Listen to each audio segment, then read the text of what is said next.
I'm Marcus Bowen, and I am joined today by the authors of the Work&Place article entitled Burning the Candle at Both Ends, Pandemic Burnout While Working from Home, with Cynthia Milota, Director of Workplace Strategy at Ware Malcolm, and Dr. Sally Augustine, Environmental Psychologist at Design with Science.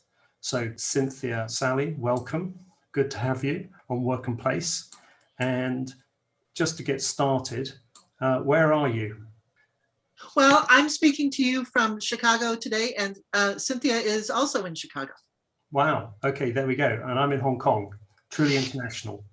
So could you give us a few words summarizing your article and your research and what motivated you to put your article together?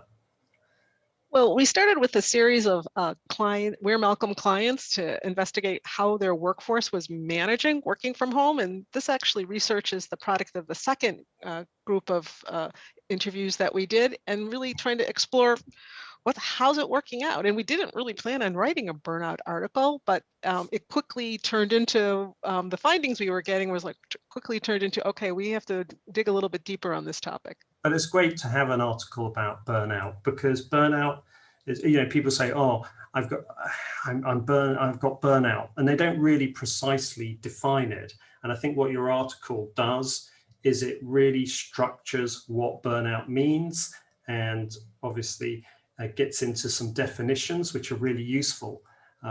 Whereas I thought that was just a fuzzy sort of terminology, but actually it is a real thing with a real definition, right? That's what I discovered anyway from reading the article. So learning outcomes, what's the article about, and what is it going to provide you with in terms of learning? Well, what we hope people learn from reading the article is more about burnout, what it actually is, and how they can take steps, through for example, the physical environments in which they find themselves to reduce burnout symptoms that they're experiencing. And in terms of advice, sort of remedial actions, that type of thing, do you get into that area? Yes, we do. We talk about how you can use the world in which you find yourself to improve your psychological experience. So if you were looking at the future and you'd read the article and you were sort of advising a client about what to do, how to organize themselves to avoid burnout, what would you do?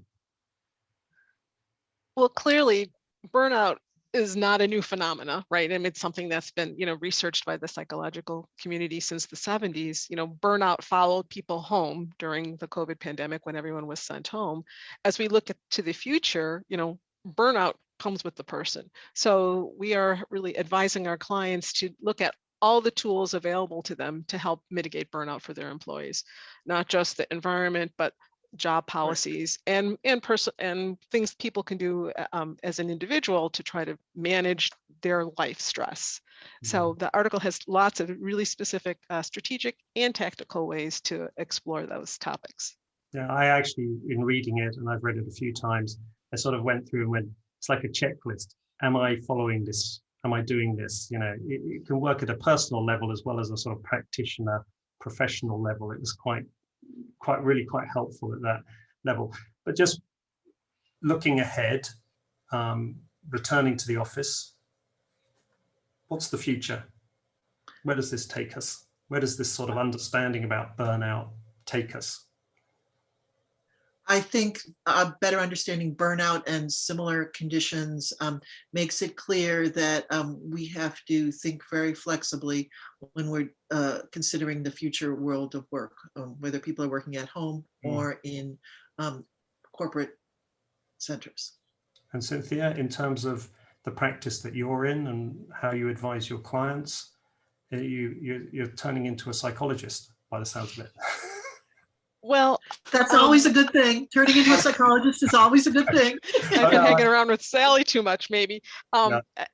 Again, employee experience, is the most important thing that we're advising our clients for. And as they start to return to the office, there's the invite phase, the encourage phase, the expect phase. What does that look like for your organization and for your people? And that's where we start, with the people.